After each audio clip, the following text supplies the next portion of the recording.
Hello and welcome back to the Sweetspot app. Today we are talking about bunkers. I'm here with Joe.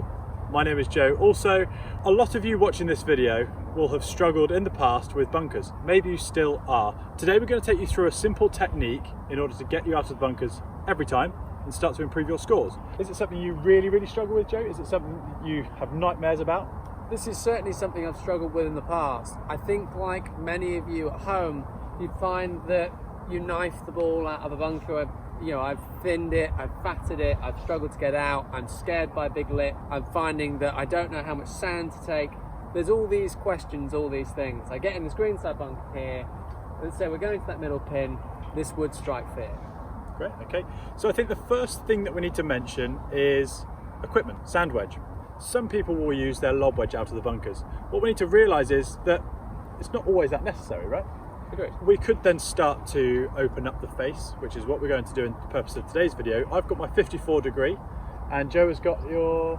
I have a 54 as well. So let's get you set up as you normally would, Joe, and then we'll start to tweak you from there. Okay, great. Okay, so what we're seeing here with Joe is we're not in a bad position to start. There's a couple of tweaks that we need to make. When we hit our bunker shots, we are not actually making contact with the golf ball. We are taking contact with the sand, and we're lifting a cushion of sand from underneath the ball, and that is what pops the golf ball out nice and high for us. In order to do that, we need to take some steps in our setup. So the first thing that we'll start to do is ball position.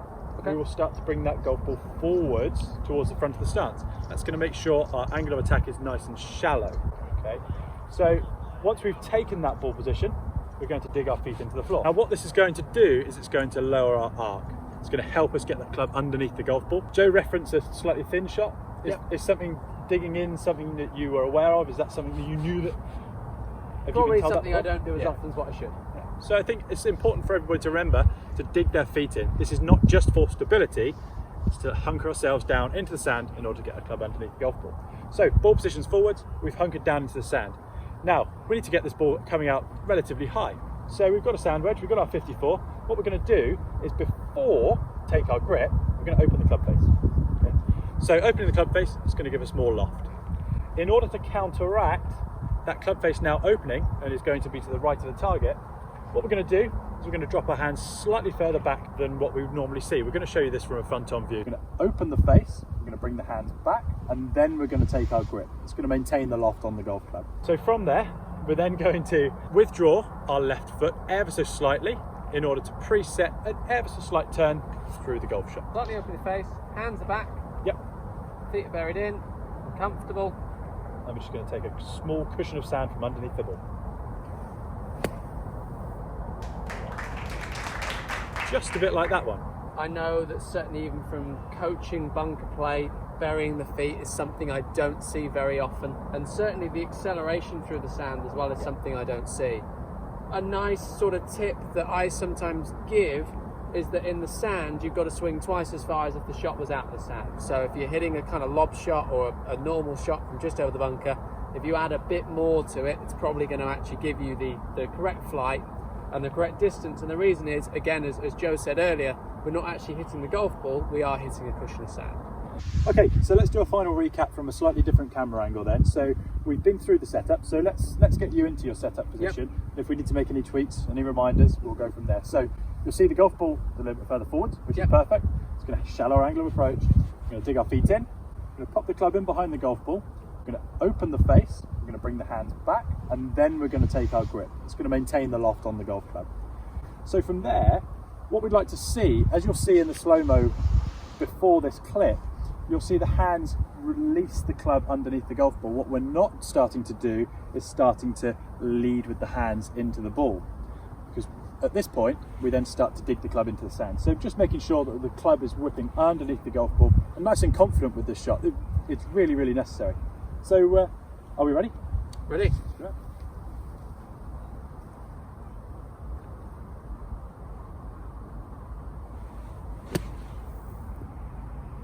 I think also a nice drill that people can use when they're practicing this shot is actually you could practice this without using a ball. So something that I've done in the past is just drawn a line in the sand,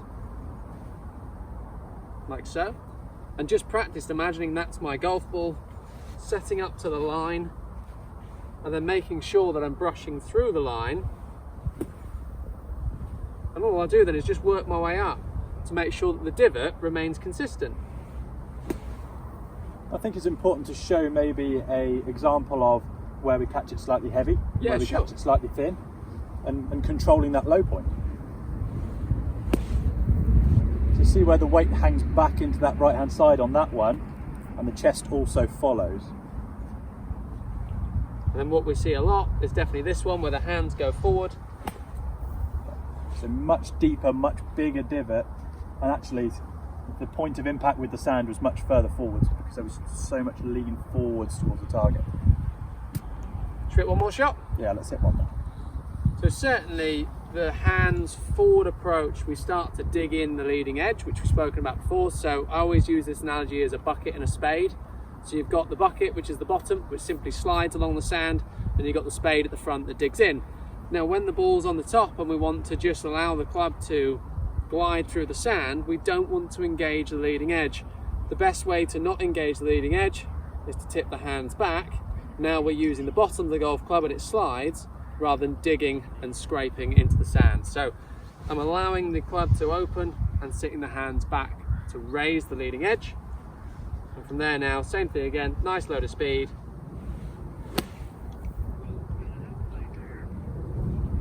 And just down through the sand. Very good. Thanks for watching.